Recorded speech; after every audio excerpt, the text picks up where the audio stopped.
अवतार मेहर बाबा की जय। అవతార్ మెహర్ బాబాకి జై. అవతార్ మెహర్ బాబాకి జై. అందరికీ జై బాబా.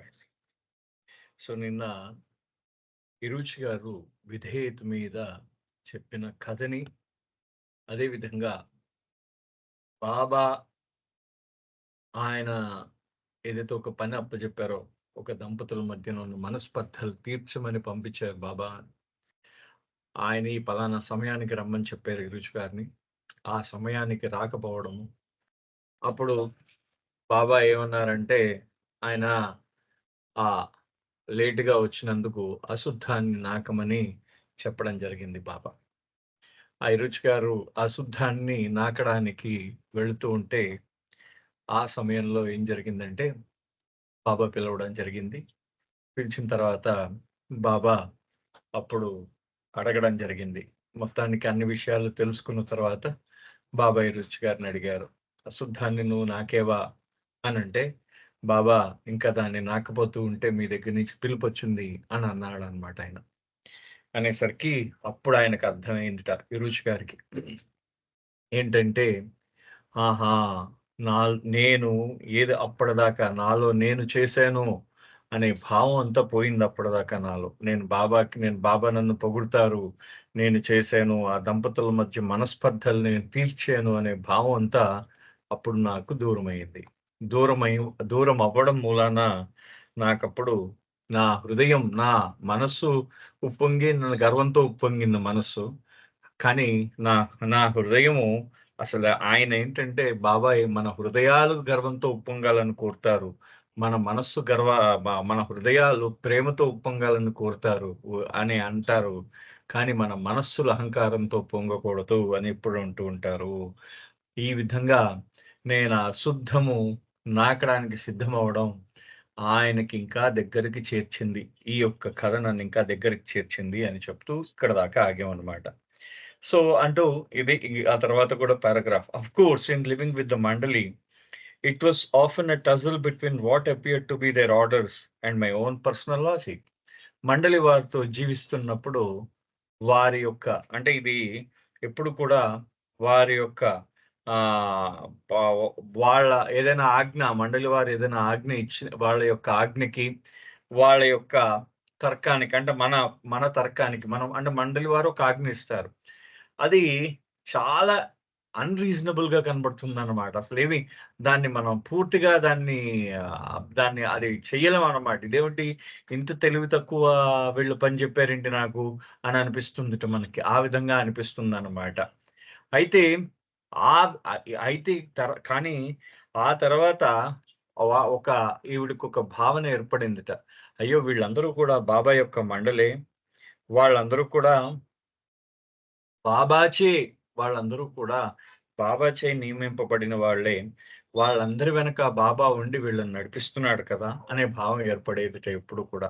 ఆ మండలి వారు ఇచ్చిన ఆజ్ఞని ఈవిడ ఎప్పుడైనా ఆ ఆజ్ఞ పాటించడానికి ఈవిడెప్పుడైనా సందేహించినప్పుడు తర్వాత బాబా ఆవిడకి ఈ విధమైన ఆలోచన కల్పించేవారు.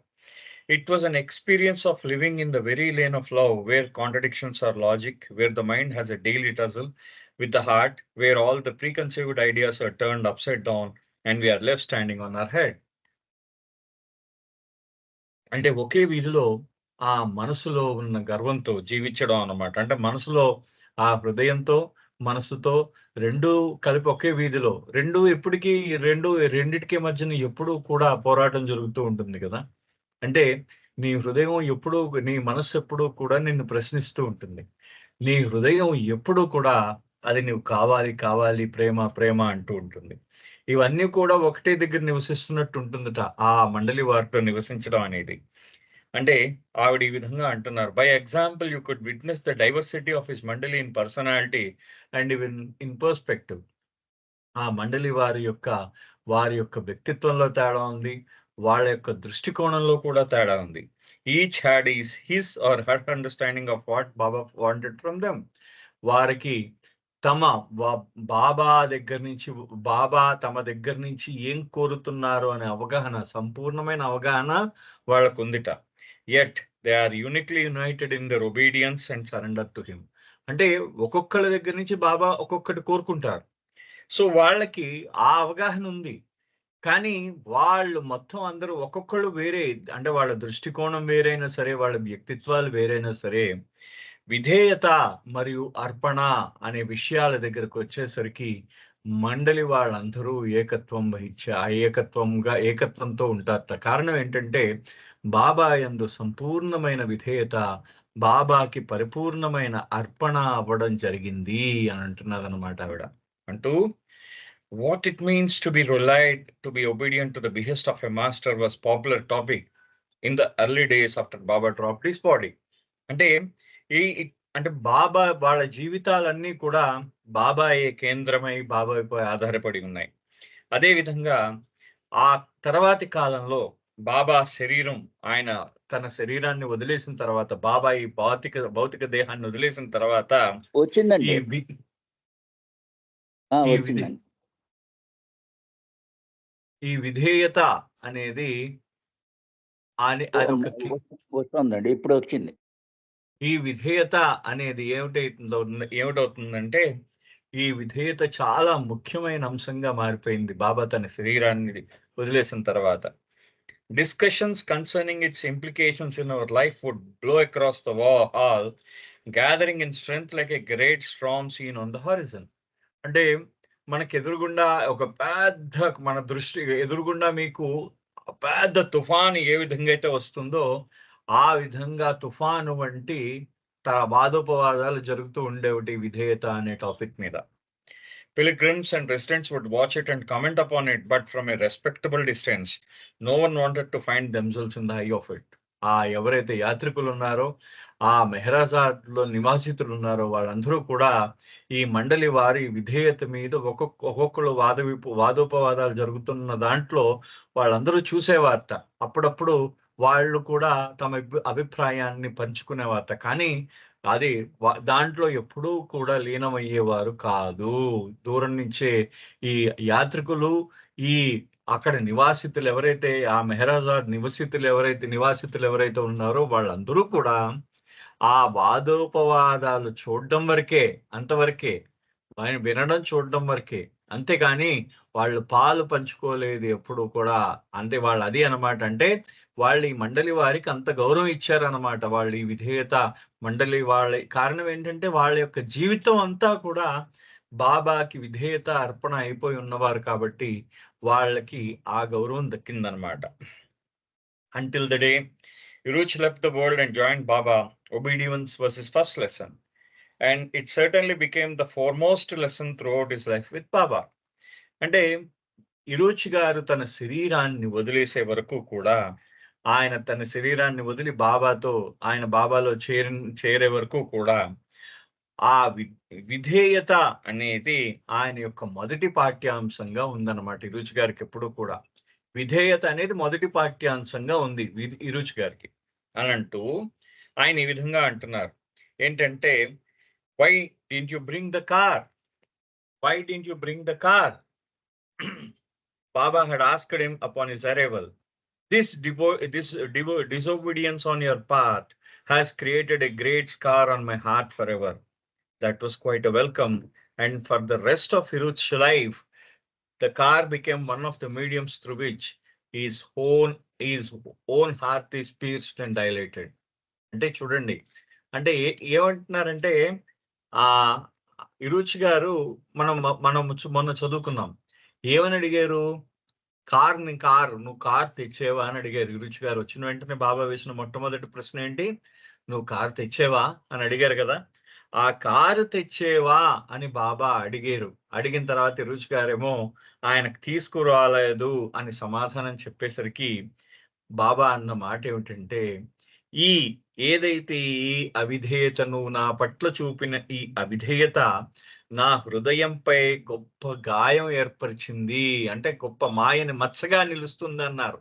బాబా హృదయంపై మాయని మచ్చగా ఇరుచి గారి యొక్క ఈ అవిధేయత నిలుస్తుంది అని బాబా చేసిన ఏదైతే ఆ వ్యాఖ్య ఏదైతే ఉందో, అది మొత్తం ఇరుచి గారు ఏంటంటే వెల్కమ్ అంటే బాబా ఈ వ్యాఖ్యతో ఆయనకి వెల్కమ్ చెప్పారన్నమాట.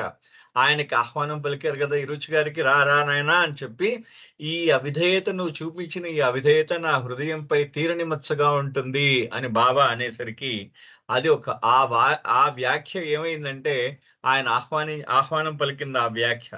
తన జీవితం తర్వాత జీవితంలో ఈ వ్యాఖ్య ఏదైతే బాబా మాట్లాడిన మాట్లాడిన మాట ఏంటంటే, నా హృదయంపై మాయని మచ్చగా ఉంటుంది నీ అవిధేయత అనే బాబా మాట, అది ఎప్పుడూ ఒక గాయంగా ఉండిపోయిందట ఇరుచి గారికి ఎప్పుడూ కూడా. అది ఆయన హృదయం అంతా కూడా, అంటే ఇప్పుడు పీర్స్డ్ అంటే హృదయం చిత్రప్రదం అంటే చిత్రం చేసేయడం అన్నమాట.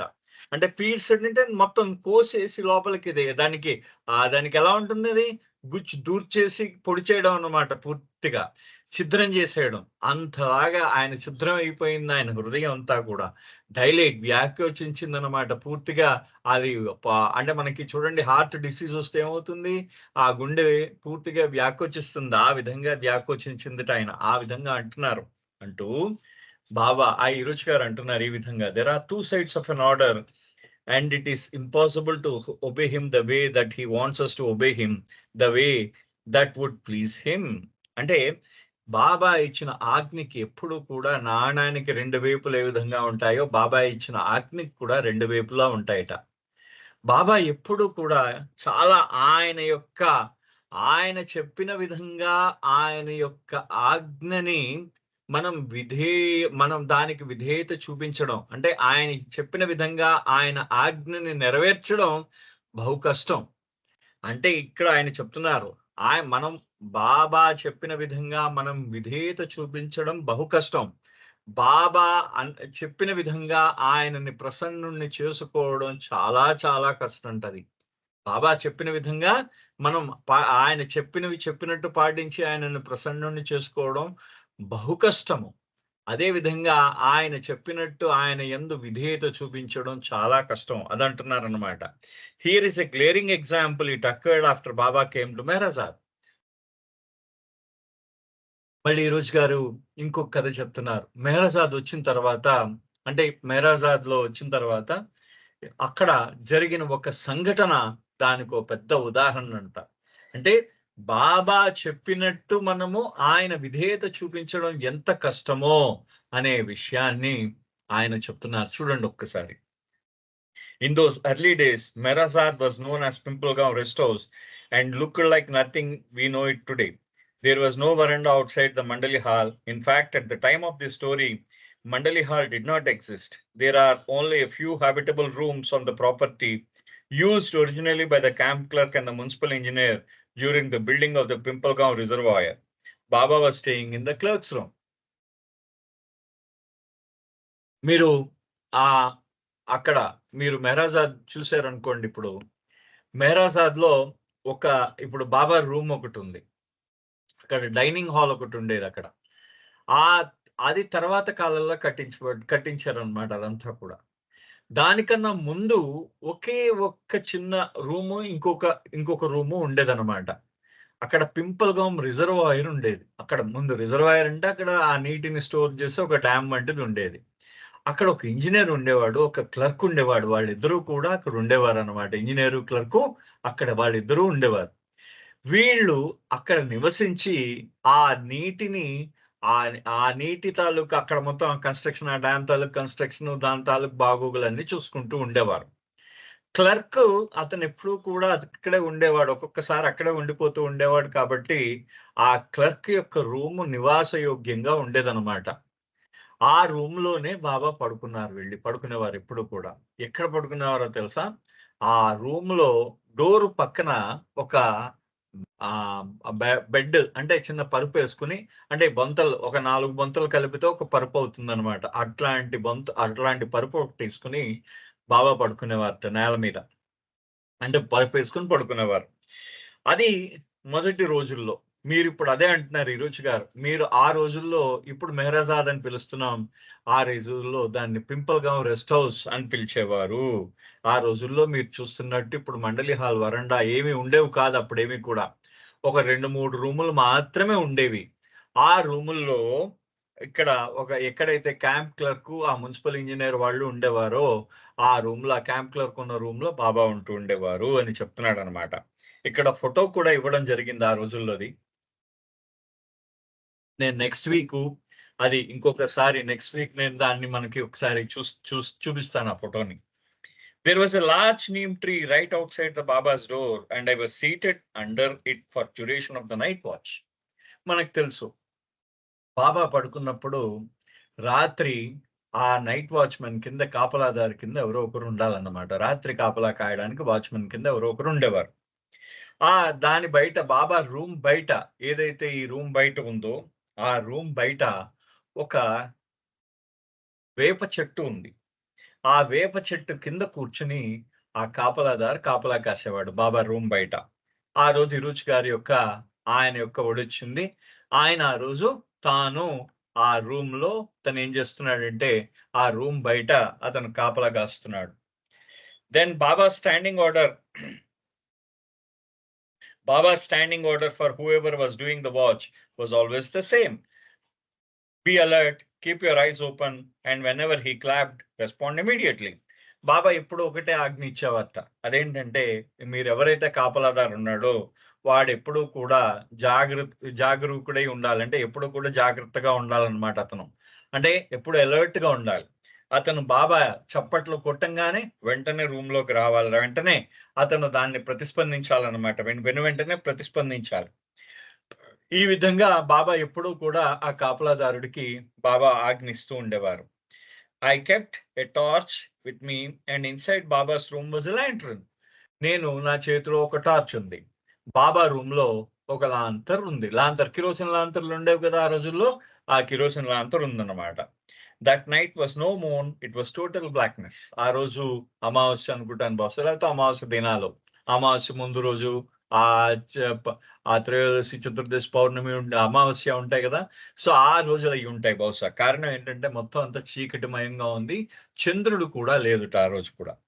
అయితే that night, I was just idling away my time looking up at the stars I could see in the darkness. The only illumination came from inside Baba's room. The kerosene lantern imparted just a silver of reflected light through the crack under the door. Suddenly, I felt something slither across my leg. To my horror, when I flashed on my torch, I saw that it was a crate, one of the deadliest snakes in India. అతను ఏం చేశాడు ఈ రుచి గారు, ఆ రోజు ఆ చీకట్లో ఆయన కాపలాదారుగా ఉన్నాడు. ఆ రోజు అతను ఆ రోజు అతను మెల్లిగా మౌనంగా కూర్చున్నాడనమాట అతను. అతను ఆకాశంలో నక్షత్రాలను చూస్తూ కూర్చున్నట్టాయన. మొత్తం ఆ చీకట్లో ఆకాశంలో నక్షత్రాలను చూస్తున్నాడాయన.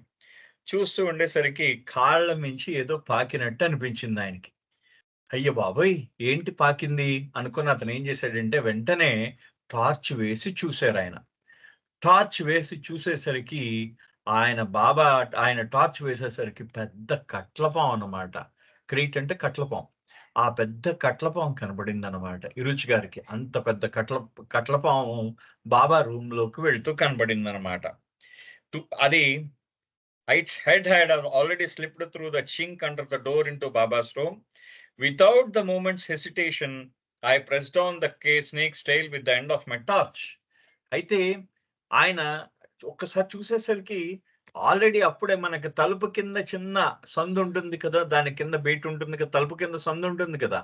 ఆ సందులోంచి దాని తలని లోపల పెట్టేసింది బాబా రూమ్‌లోకి. దాని తోక మాత్రం బయటే ఉంది. ఆ గది బయట దాని తోకుందనమాట. ఆ తోక గది బయటుంది. తలుపు సందులోకి ఆల్రెడీ అది తల పెట్టేసింది.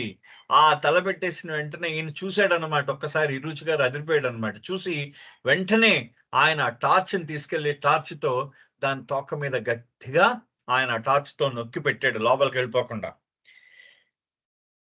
I pressed down on the snake's tail with the end of my torch. I did not have the courage to hold the snake in my hand, feeling that it might recoil and give me a bite. నాకు దాన్ని పట్టుకునే సాహసం చేయలేకపోయాను. కారణం ఏంటంటే మళ్ళీ అది చుట్టుకుని దాన్ని చేత్తో పట్టుకుంటే అది వెనక్కి చుట్టుకొనొచ్చి నా చేతి మీద కాటు వేస్తుందేమో అని భయమేసిందిట ఆయనకి. అందుకనే నేనది ఆ విధమైన సాహసం చెయ్యలేకపోయాను. చెయ్యలేక దాన్ని ఆ టార్చ్‌తో నొక్కి పెట్టేట్టాయన. So what I did was to press the butt end of my flashlight on the tail, and I kept it in position there, not allowing it to enter the room. నేను ఏం చేశానంటే దాని యొక్క తోక మీద గట్టిగా టార్చ్ లైట్ తో నొక్కి పెట్టి లోపలికి వెళ్ళనీయకుండా ఆ బాబా రూమ్ లోకి వెళ్ళిపోయి, ఎందుకంటే ఆ డోర్ పక్కనే బాబా పడుకుని ఉంటారు. పడుకుని వెంటనే మరి అందులో అప్పుడు ఆ రోజుల్లో మంచాలు లేవు.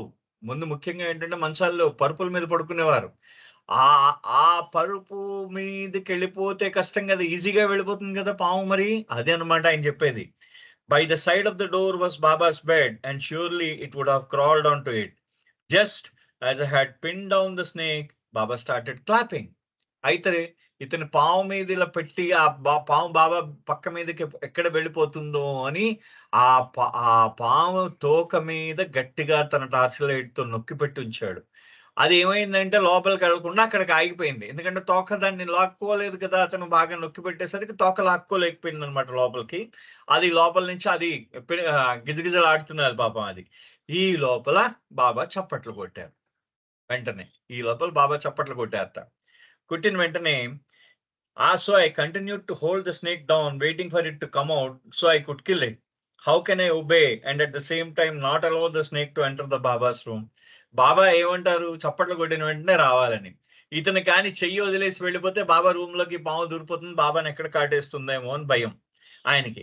సో కాబట్టి ఏం చేశారంటే అతను ఆ పామును వదిలేస్తే ఎక్కడ లోపలికి దూరిపోతుందో అని భయం, కాబట్టి వదలకుండా అలాగే ఉన్నాడు. ఎందుకంటే అది ఎప్పుడు అది బయటకు వస్తే ఏదో క్షణంలో బయటకు వస్తుంది, దాన్ని చంపేద్దామనే ఉద్దేశం అన్నమాట.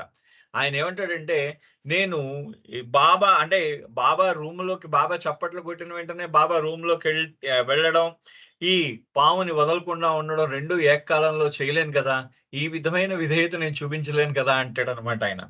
In the meantime, I call out to Baba, Baba, I am coming. I knew that if I waited, the snake would turn around and put its head out. అయితే ఆయన అంటున్నట్ట, బాబా నేను వస్తున్నాను అని అరుస్తున్నట్ట బయట నుంచి రుచి గారు.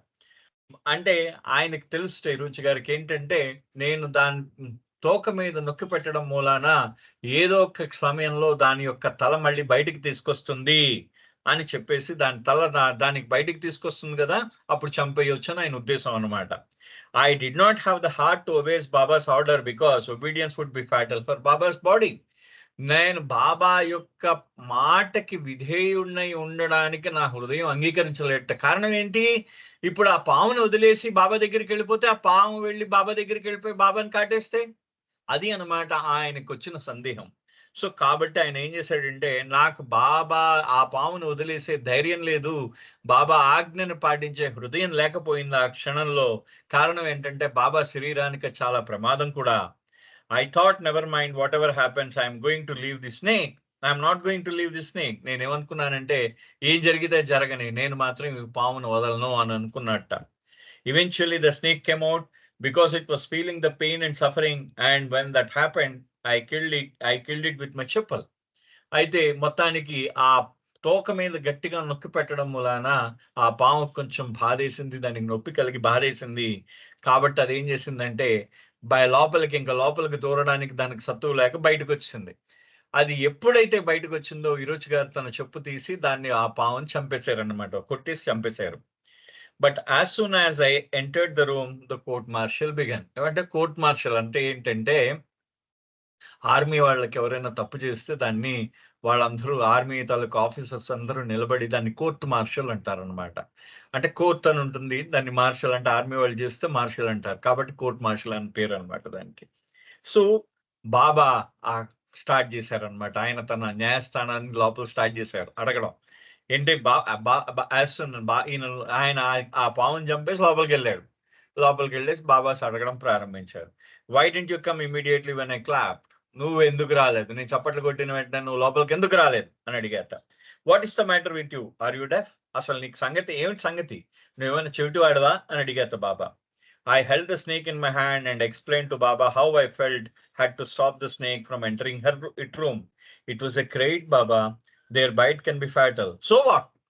అక్కడ ఆయన బాబా చూడండి, ఆయన బాబా ఏమంటున్నారు అంటే, నీకు చెవిటి వాడువా అంటే బాబా ఆయన చేతిలో ఉన్న చచ్చిపోయిన పావును చూపించాడు.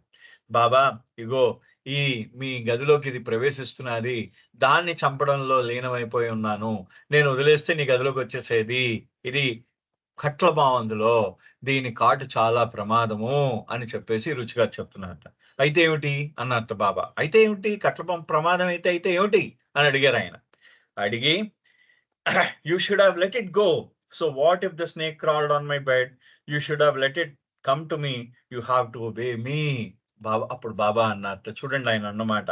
ఏంటంటే సో ఇది అంటే నీకు నువ్వు ఎంత అవిధేయుడివి అని చెప్పేసి అంటూ నువ్వు నువ్వు ఏమైంది? ఇప్పుడు అది లోపలికొస్తే ఏమవుతుంది? లోపలికి నువ్వు వదిలేయాల్సింది లోపలికి. సో, అది నా పక్క మీదకి రాని. నా నా నా పరుపు మీదకి రాని. ఏమైంది? నువ్వు దాన్ని రానివ్వాల్సింది. నువ్వు నాకు విధేయత చూపించాల్సింది అన్నారట బాబా. నువ్వు దాన్ని రానిచ్చి నాకు విధేయత చూపించాలి. నేను పిలిచిన వెంటనే వచ్చేయాల్సింది అని అన్నారట. అనంటూ ఇరుచు గారు అక్కడితో ఈ కథను ఆపేశారు. ఆపేసి ఒక మాట అంటారు చూడండి. In this way to obey the lord to risk his life. Is this the way to obey the lord to risk his life? అంటే ఆయన మననే ప్రశ్న వేస్తున్నాడు. ఈ విధంగాన మనం ఆ యొక్క పరమాత్ముడికి విధేయత చూపించడం, ఆయనకి విధేయత చూపిస్తూ ఆయనకే ప్రాణ సంకటాన్ని తీసుకురావడం ఎంతవరకు సమంజసం అని అంటున్నాడు. అది చూడండి. అంటే ఆయనకు ప్రమాదం తీసుకురావడం ఎంతవరకు సమంజసం అని అడుగుతున్నాడు ఆయన. But that did not matter to him. He really admonished me for that. So you see, there were instances of disobedience, but there was no scope to disobey because his grace was on us. He saw to it that we did not deliberately disobey him. ఇక్కడ ఎంత ఇది highlight of complete పుస్తకం అండి. అంటే బాబా ఏమన్నారంటే ఆయన మమ్మల్ని దెబ్బలాడారు. అడ్మోనిష్ అంటే దెబ్బలాడడం జరిగిందనమాట. అంటే మమ్మల్ని మందలించారు బాబా. మమ్మల్ని మందలించారు. దేనికి మందలించారు? మేము అవిధేయత చూపించినందుకు మమ్మల్ని మందలించారు బాబా. అయితే అక్కడ అవిధేయత మేము మేము కావాలని చేయలేదు కదా! అది ఆయన అన్న ప్రశ్న. మేము ఏదైతే అవిధేయత నో స్కోప్ టు డిసోబే, అక్కడ అవిధేయత చూపించడానికి అక్కడ ఏవి అవకాశం లేదు. కానీ మేము అవిధేయత చూపించాల్సొచ్చింది కొన్ని సందర్భాల్లో. అది కాంట్ బట్ పొజిషన్ అన్నమాట. ఇంక తప్పదు. ఆ పామును వదిలేస్తే బాబాని కాటేస్తుందేమో అని భయం. మేము ఆ విధంగా అవిధేయత చూపించాల్సొచ్చింది. కానీ కావాలని మేము అవిధేయత చూపించలేదు.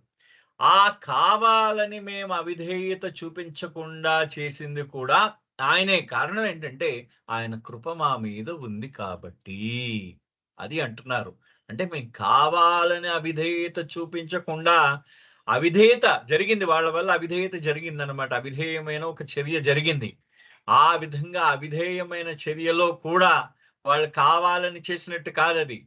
అది కూడా ఆయన చేసిందే. ఆ విధంగా ఆయన కృప ఉంది కాబట్టి అవిధేయతను ఆ విధంగా వాళ్ళు దాటగలిగారు. గురువుగారి అవిధేయతని. అంటే చూడండి ఆయన ఎంత గొప్పగా ఆయన చెప్తున్నాడో ఆ మాటని. అంటే గురువు గారు ఎంత కరుణామయుడంటే శిష్యుడు అవిధేయత చూపించినా అది అవిధేయత చూపించినట్టు ఇప్పుడు మనం అందరం ఏమనుకుంటున్నాం? ఓహో! పాము ఉంది కదా అని చెప్పేసి మనం అవిధేయత చూపించలేదు. అది అవిధేయత కాదని చెప్పేసి ఒక భావనలో మనం ఉన్నాం. నిజంగా అంతే కదా! మనందరం కూడా ఆ భావనలోనే ఉన్నాం. కానీ నిజంగా యువచ్ గారికి తెలుసు అక్కడ జరిగింది అవిధేయతని. కానీ మనకు ఆ భావన ఏ విధంగా కలిగిందంటే అవిధేయత చూపించలేదనే భావన మనకు కలిగింది. కారణం ఏంటంటే అది ఆయన యొక్క కృప. ఆయనే ఆ పావుని పిలిపించాడు, రప్పించాడు. వీళ్ళ చేత అవిధేయత చూపించేటట్టు చేశాడు. ఆ విధేయతను మళ్ళీ ఆయనే దాన్ని ఒక గొప్ప రక్షణ కింద చూపించాడు మనకి. అది ఆయన యొక్క కృప ఉండబట్టి ఆ విధంగా కనపడుతున్నది మనకి. అది ఆయన గొప్పతనం. ఆ ప్రభువు యొక్క గొప్పతనం అదనమాట. అది ఆయన చెప్తున్నాడు. ఎంత గొప్పగా చెప్తారు. నిజంగా అక్కడ అవిధేయత జరిగినా కానీ జరగనట్టే ఉంటుందన్నమాట. ఆయన కృప ఉండబట్టి ఆ విధంగా ఉంది. సో ఇది అంటున్నారు. In the early years after Baba dropped his body, Hiruch would say that as Baba's attendant, it was his duty to protect or at least try to protect Baba's body. అంటే మొదటి రోజుల్లోట బాబా తన శరీరాన్ని చాలించిన తర్వాత హిరుచ్ గారు అనేవారట ఏంటంటే బాబా యొక్క ఆ సంరక్షకుడుగా, బాబాని సంరక్షించేవాడిగా, బాబా యొక్క శరీరాన్ని సంరక్షించే బాధ్యత నాది. ఆ శరీరాన్ని సంరక్షించాల్సిన బాధ్యత నాది అని అంటూ ఉండేవాట ఆయన ఎప్పుడు కూడా. One had to use discrimination he said even in carry out his behest. అంటే ఒక్కొక్కసారి మనం విచక్షణ కూడా ఉపయోగించాలి సుమా అని అంటూ ఉండేవాటి మొదటి రోజుల్లో. కారణం ఏంటంటే ఆయన ఆజ్ఞాపించినా కానీ మనం విచక్షణ ఉపయోగించాలి సుమా అని అంటూ ఉండేవాటి మొదటి రోజుల్లో. అంటే బాబా ఆయన శరీరం చాలించిన మొదటి రోజుల్లో. When asked whether he would have done things when asked whether he would have done things differently on reflection, his answer was no. He felt in that instance it was his responsibility to see Baba's welfare, and he went so far as to say that if given the same circumstances, he would do the same thing again. ఆ రోజుల్లో బాబా శరీరం చాలించిన మొదటి రోజుల్లో ఇరుచి గారు అంటూ ఉండేవారట. అది నేను అంటే ఆ రోజుల్లో నాకు అనిపించింది, నేను నా విచక్షణను ఉపయోగించాను. కాబట్టి ఆ క్షణంలో నాకేమనిపించిందంటే బాబా యొక్క క్షేమాన్ని, బాబా యొక్క శరీరాన్ని రక్షించడం నా బాధ్యత అనిపించింది. కాబట్టి నేను ఆ విధంగా చేసేను అని చెప్పేసి మొదటి రోజుల్లో అనేవారట. అంటూ ఆయన అనేవారు ఇవాల్టి కూడా ఇప్పుడు కూడా నేను ఆ విధంగానే చేసేవాడిని అని బాబా పోయిన కొత్తల్లో అనేవారు అన్నమాట ఆయన ఈ విధంగా. Many years later, shortly before Eruch passed away, this story once again came up in discussion. చాలా కాలం తర్వాత ఇరూచి గారు తన శరీరాన్ని చాలించే సమయం వచ్చినప్పుడు, అంటే ఆయన శరీరాన్ని వదిలేసే సమయం వచ్చిందనమాట. ఆ సమయం వచ్చినప్పుడు ఆయన ఇరూచి గారు ఏం చేశారు, ఆయన మళ్ళీ ఈ వాదం మళ్ళీ వచ్చిందన్నమాట. ఈ వాదోపవాదాలు మళ్ళీ వచ్చాయి. వచ్చిన తర్వాత remembering how Iruch said it was his duty as Papa's personal attendant to see to his welfare at all costs, something prompted me to ask once again whether he would have done the same thing if it happened now. అయితే ఆవిడ గుర్తొచ్చిందిట దవానాబ్రాన్కి. ఏంటంటే ఆ రోజు ఏమన్నారు ఇరుచి గారు అంటే బాబా తన శరీరాన్ని చాలించిన కొత్తల్లో ఏమన్నాడు, నేను బాబా యొక్క శరీరాన్ని రక్షించడం, ఒక సంరక్షకుడుగా బాబా యొక్క శరీరాన్ని రక్షించడం నా ధర్మం, అది నా డ్యూటీ. అదే విధంగా బాబా యొక్క దాన్ని ఏమంటారంటే బాబా యొక్క క్షేమం అది నా ధర్మం. కాబట్టి నేను ఆ విధంగా చేశాను, ఇప్పుడు కూడా అదే విధంగా చేస్తాను అని చెప్పేసి అన్నారట. ఎవరు? ఆయన ఇరుచి గారు. సో ఈవిడికి మళ్ళీ వచ్చిందనమాట ఆలోచన. అది గుర్తొచ్చి ఇరుచి నువ్వు మళ్ళీ ఇవాళ అంటే ఆయన పోయే కొన్ని రోజుల ముందనమాట, అంటే ఇవాళ కూడా మళ్ళీ అలాగే చేస్తావా అని చెప్పేసి ఇరుచి గారిని అడిగిందనమాట ఆవిడ. He hardly paused before commenting, but this time he replied, no, I should have obeyed Baba. And if the snake had bitten Baba, then I would have sucked out the poison. అప్పుడు ఏమన్నారట ఆయన పోయే ముందు రోజు. అంటే చూడండి, ఒక మానవుడి యొక్క అంటే ఆ మండలి వారు వాళ్ళ ఆలోచనలో కూడా మార్పు వచ్చిందనమాట ఆయనలో. అంటే ఆయన అన్నారట, ఈరోజు నువ్వు అదే విధేయత అంటే ఆ విధంగానే చేసేవాడువా ఇవాళ కూడా అని అడిగిందిట ఆవిడ. ఆ ఆఖరి రోజుల్లో ఇరుచి గారితో అడిగితే, లేదు, నేను బాబాకే విధేయత చూపించేవాడిని, బాబా చెప్పిందే చేసేవాడిని. ఆ పాము వెళ్ళి బాబాని కాటు వేస్తే నేను ఆయన ఎక్కడైతే కాటు వేశారో ఆ విషాన్నంతా నేను పీల్చేసేవాడిని అని చెప్పారట ఆఖరి రోజుల్లో. As the years rolled by, even Iruch's own perspective on obedience changed. అంటే కాలం ఆ సంవత్సరాలు గడిచే కొద్దీ ఆ విధేయత అనే దానిపై ఇరుచి యొక్క దృష్టికోణం కూడా మారడం జరిగింది అంటుందన్నమాట ఈవిడ. Discrimination continued to mark his life, how he undertook to carry out Baba's behest. But by the end of his life, he looked upon his earlier discriminations as understandable, although still disobedient. ఇది చాలా deepest meaning అండి. మామూలుగా మనం ఏదో అలా చదువుకుంటూ వెళ్ళిపోవడం కాదు. చూడండి, అంటే ఆయన జీవితంలో ప్రతి దాంట్లో కూడా ఆయన విచక్షణతో ఆయన బాబా యొక్క ఆజ్ఞల్ని కొన్నిసార్లు నెరవేర్చడం జరిగింది. బాబా ఆజ్ఞలు ఇచ్చారు, దానికి విరుచి గారు తన విచక్షణను ఉపయోగించడం జరిగింది. కానీ తన జీవితపు చరమాంకంలో ఆయన చెప్తున్నాడు చూడండి, తన జీవితపు చరమాంకంలో ఆయన చెప్తున్నారు, ఏదైతే ఇరుచి గారు తన విచక్షణను ఉపయోగించాడో అది అర్థం చేసుకోవచ్చు. కారణం ఏంటంటే, ఆ ఆ స్థితిలో ఉన్న ప్రతి మానవుడు చేసే పని అంటాడనమాట ఆయన ఇరుచి గారు. అంటే ఇరుచి గారు తను వాడిన విచక్షణకి ఆయన దాని మీద ఆ విచక్షణను ఆయన అర్థం చేసుకోగలం. కానీ ఆయనేమంటారంటే, తాను ఏదైతే విచక్షణ ఉపయోగించి బాబా యొక్క ఆజ్ఞ పాటించడం జరిగిందో, ఆ ఆజ్ఞ అది అవిధేయతే పూర్తిగా. కారణం ఏంటంటే, బాబా చెప్పింది చేసినట్టు కాదు అంటాడాయన. అంటే విచక్షణను ఉపయోగించి ఆ బాబా యొక్క ఆజ్ఞ పాటించిన ఆ బాబా ఆజ్ఞను కొంచెం అతను అవిధేయత చూపించాడు బాబా ఆజ్ఞ మీద. ముందు విచక్షణని ఆయన, ఆయన విచక్షణని సపోర్ట్ చేసుకున్నాడు. కానీ తర్వాతి కాలంలో ఆయన ఏదైతే విచక్షణ ఉపయోగించాడో, ఆ విచక్షణ పూర్తిగా అవిధేయతే అంటాడనమాట ఆయన. అంటూ at least this is how I took this change of response. Nevertheless I am also aware that he may have wanted to be sure. I understood that ultimately the slave must set aside even discrimination for total obedience to the behest of the master. అక్కడ ఒక మాట ఎంత చూడండి, ఇది ఈ మామూలుగా చిన్న విషయం కాదు. మనం చెప్తుంది ఇది ఆయన చెప్పిన విషయం. అంటే నాకు ఈ విషయం డవానా బ్రౌన్ ఉంటున్నది. నాకు ఈ విషయం గురించి నాకు అవగాహన ఉంది. నేను అర్థం చేసుకున్నాను. కానీ ఇరుచి గారు చెప్పిందేంటంటే, ఆ బానిస ఎవరైతే ఉంటారో, ఆ బానిస తన విచక్షణని పక్కన పెట్టేయాలట. అది అక్కడ మనకి అందుకనే 'బిఫిట్టింగ్ ఎ ఫార్చునేట్ స్లేవ్' అని పేరు పెట్టారు ఈ పుస్తకానికి. మీరు ఒక్కసారి మనం చూడండి ఎంత అద్భుతమైన పుస్తకం మనకి ఇవాళ అర్థమవుతుందంటే, ఆ విచక్షణ బానిసకి బానిసలాగా మారిపోవాలి నువ్వు. అందుకనే నీకా బాబా మనకి బాబా రూమ్‌లో ఉంటుంది. బాబా రూమ్‌లో 'befitting a fortunate slave never questions his master. It is your incapacity to understand him' అని చెప్పేసి మనకు 3 కోట్స్ అలోబా గారు తెచ్చిన 3 ఆ బోర్డ్ మీద మొత్తం 3 ఉంటాయి. దాంట్లో మనకి అన్నిటికన్నా చూడండి అంటే ఆ యొక్క ఫార్చునేట్ అంటే అర్హుడైన, యోగ్యుడైన, అర్హుడు కూడా కాదు యోగ్యుడైన బానిస అతనికి ఆ యోగ్యుడైన బానిస, అదృష్టవంతుడైన బానిస అన్నమాట. ఫార్చునేట్ అంటే అదృష్టవంతుడైన. బిఫిట్టింగ్ అంటే యోగ్యుడైన అదృష్టవంతుడైన బానిస. అదృష్టవంతుడు ఎందుకు? గురువుగారు చెంతకొచ్చాడు. యోగ్యుడెందుకు?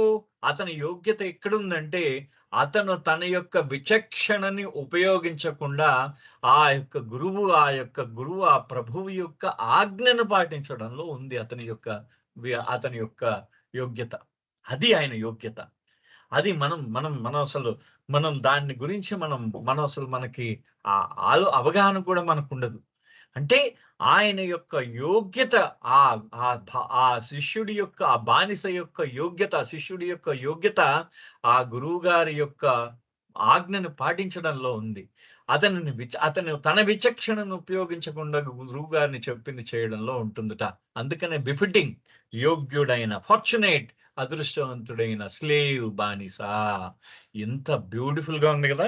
సో అది చెప్తున్నారనమాట. అంత గొప్పగా చెప్తున్నారు. అంటే ఆ డిస్క్రిమినేషన్ ఎప్పుడైతే ఆ విచక్షణను వదిలేసి పరిపూర్ణమైన విధేయతని నీ గురువు ఎడల నువ్వు చూపిస్తావో అది నిజమైన యోగ్యతనైనా. As the story of Kamal illustrates, to truly become the perfect slave, if the master says it's dark, day must turn to night. అంటే ఆ కమల్ చెప్పాడు. ఏమని చెప్పాడు? రాత్రి అయిపోయింది అని గురువు గారు అన్న వెంటనే, కబీర్ గారు అన్న వెంటనే కమల్కి ఏమైంది? ఆ చుట్టూ ఉన్న పగలంతా మిట్ట మధ్యాహ్నం అంతా కూడా చీకటి అయిపోయింది. తన చుట్టూ చీకటి అయిపోయింది. గురువు గారు చీకటి అయిపోయింది, లాంతర్ తీసుకురా అనగానే కమల్కి మొత్తం అంతా చుట్టూ అంతా చీకటి అయిపోయింది. ఆ విధంగా మారిపోయింది అనమాట అతనికి. సో అది అంటున్నాడు అనమాట. ఆ విధంగా మారిపోయింది, ఆ విధంగా అయిపోవాలట, ఆ విధమైన బానిసలాగా అయిపోవాలి. You must jump without hesitation from even high diving board of discrimination. అంటే మీరు చూడండి, బాగా ఈత కొట్టేవాళ్ళు పెద్ద పైనుంచి జంప్ చేస్తూ ఉంటారు. ఆ జంప్ వాళ్ళకి తెలుసు, వాళ్ళకేమవ్వదు. ఇంక వాళ్ళ కిందకు వాళ్ళ గురువుగారు చూసుకుంటాడని చెప్పేసి వాళ్ళు ఆ విచక్షణ అనే ఎత్తు నుంచి వాళ్ళు ఉపయోగించడం మానేయాలట. వాళ్ళు దూకడం మానేయాలట. అంటే విచక్షణ అనేది ఉపయోగించడం మానేయాలి. నువ్వు విచక్షణను యూజ్ చేయకూడదు. విచక్షణను వదిలేయాలట. గురువుగారు చెప్పినప్పుడు. నీకింకేం ఉండదు. గురువుగారు రాత్రంటే రాత్రే, పగలంటే పగలే. సో, ఆ విధంగా అంటున్నారు. అంటూ in spite of whatever he might have been feeling when Baba told Irich to lick shade, he went to Latrin to do it. His obedience in that situation appeared to be same as Kalyan's willingness to suck the pus from his master's wound in order that master would live. Yet, when asked about it, Iruch emphatically said, "It seems that I was ready to lick shade, no doubt, but it was he who put the thought to do it." This is the greatest sentence. ఏమంటున్నారంటే, అది బాబా ఆయన అశుద్ధం నాకు అని అన్నారు. ఆయన వెళ్లి అశుద్ధం నాకడానికి వెళ్ళాడు. ఆ కళ్యాణ్ ఏ విధంగా తన గురువు గారి యొక్క ఆ చీమను తాగడానికి ఆయన సిద్ధపడ్డాడు. ఇరుచి గారు ఈ విధంగా అశుద్ధం నాకడానికి సిద్ధపడ్డాడు. అయితే ఇరుచి గారు నా విషయం అడిగినప్పుడు ఇరుచి గారు అన్నారట, అది నిజమే, నేను అశుద్ధం నాకడానికి వెళ్ళాను. కానీ నా అశుద్ధాన్ని నాకడానికి వెళ్ళాలి అనే ఆలోచన ఇచ్చింది కూడా ఆయనే అని అన్నట. అది ఇవాళ ఇక్కడితో ఆపుదాం. తిరిగి మళ్ళీ కలుద్దాం. సోమవారం నాడు కలుద్దాం. అంతవరకు అవతార్ మెహర్ బాబాకి జై. జై బాబా సార్. Thank you. జై మెహర్ బాబా అండి సుబ్రహ్మణ్యం గారు. చక్కటి విషయాలు తెలియజేశారు. మీకు జై మెహర్ బాబా. ఇప్పుడు సమయం 7 గంటలు అవుతుంది కాబట్టి మట్టా నాగమణి గారిని ప్రేయర్ చేయవలసిందిగా కోరుతున్నాను. జై మెహర్ బాబా. నాగమణి గారు. జై బాబా అండి. జై బాబా అండి. అందరికీ జై బాబా. అవతార్ మెహర్ బాబాకి జై. ఓ పర్వర్తిగార్, సర్వపోషక, సర్వరక్షక, నీవు ఆదిను అంతమును లేనివాడవు, అద్వయుడవు, నిరుపమానుడవు. నీ ప్రమాణం ఎవ్వరును ఎరుంగనేరరు. నీవు వర్ణము, నామము, రూపము, గుణములు లేనివాడవు. నీవు అపరిమితుడవు, గంభీరుడవు, ఊహాతీతుడవు, భావనాతీతుడవు, శాశ్వతుడవు, నాశనము లేనివాడవు. నీవు అవిభాజ్యుడవు. దివ్య చక్షులతో కాని నిన్నెవ్వరును చూడజాలరు. నీవు ఎల్లప్పుడూ నుంటివి, నీవు ఎల్లప్పుడూ నున్నావు, నీవు ఎల్లప్పుడూ నుందువు. నీవు అంతటను కలవు, నీవు అన్నింటానున్నావు, మరి నీవు అన్నింటికి ఆవలనుందువు. నీవు ఆకాశమున కలవు, పాతాళమున కలవు. నీవు వ్యక్తుడవు, అవ్యక్తుడవు, అన్ని భూమికలందున్నావు, అన్ని భూమికలకు అతీతుడవు. నీవు 3 లోకములలోనున్నావు, ముల్లోకములకు ఆవుల కూడా నున్నావు. నీవు అగోచరుడువు, స్వతంత్రుడవు. నీవు సృష్టికర్తవు, ప్రభులకు ప్రభుడవు. అందరి మనస్సులను, హృదయములను వాడవు. నీవు సర్వశక్తివంతుడవు, సర్వవ్యాపివి.